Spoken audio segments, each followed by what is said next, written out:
So let's talk about building winning teams. We're going to dive into a playbook for leaders who want teams that don't just show up, but who are all in.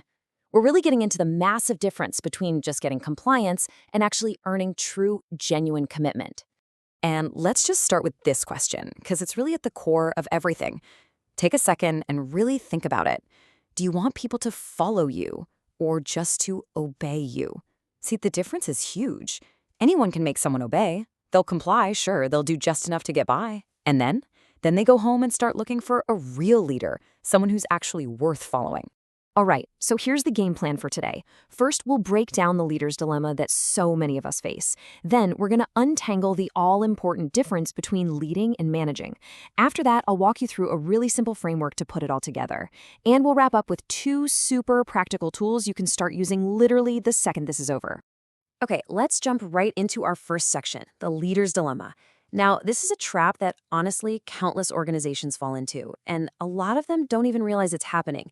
They're getting compliance, people are doing their tasks, but they're mistaking that for real, deep commitment. And believe me, that mistake is incredibly costly. Because this is what happens, right? A culture that's built on just compliance gets you, well, just enough. Your team will check all the boxes, but their hearts, their minds, they're not in the game. And that snowballs into disengagement, then you start to see division, and finally, really good people just start walking out the door. The cost isn't just lost productivity. It's that never-ending, super expensive cycle of hiring and retraining. So, how do we start to fix this? Well, it all begins with understanding a really fundamental distinction, the difference between leading people and managing processes. And spoiler alert, they are not the same thing, not at all.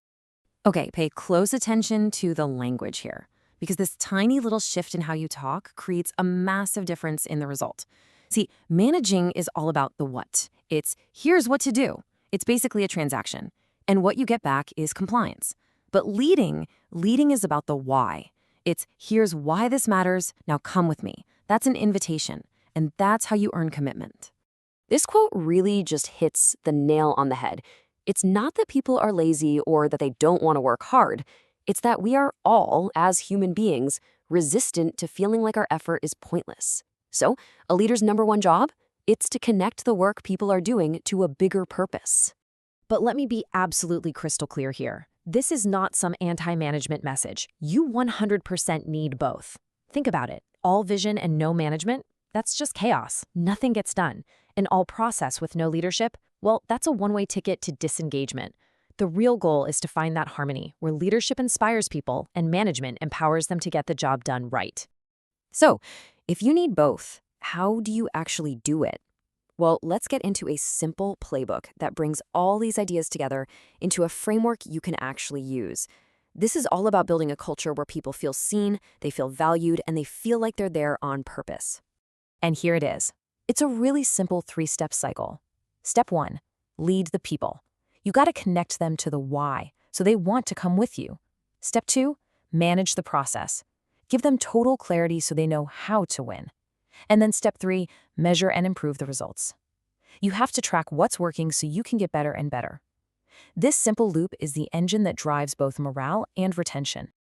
Now, I know what you might be thinking. This all sounds great, but where am I supposed to find the time for all this? And that's the good news. This isn't about working more hours. It's about working with better intention.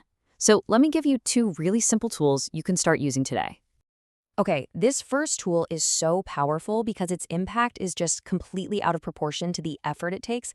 It's a tiny, consistent investment that can honestly change the entire dynamic you have with your team. 2%. What on earth does that mean? Well, think about it. 2% of an 8-hour workday is just under 10 minutes. That's it. We can all find 10 minutes, right? And that's the rule, the 2% rule. Intentionally investing just 10 minutes of your day in your people, not in the processes, not in your emails, but in them. It can change everything. It's about connection, it's about encouragement, it's about making them feel seen. This small daily deposit builds a massive reserve of trust and commitment over time. Of course, the most common pushback is, I just don't have the time. But the real question you have to ask yourself is, compared to what? I mean, compared to the time and money it takes to replace a great employee who left because they were disengaged? Compared to the time it takes to fix all the preventable mistakes that happen when people just aren't bought in? Suddenly, 10 minutes a day sounds like a bargain. Okay, our second tool is a super practical checklist, the 8 E's of leading people. Just think of this as your roadmap. It all starts with setting crystal clear expectations and being really mindful of your team's experience. Then it's about how you support them. Do you encourage them? Do you equip them with what they need?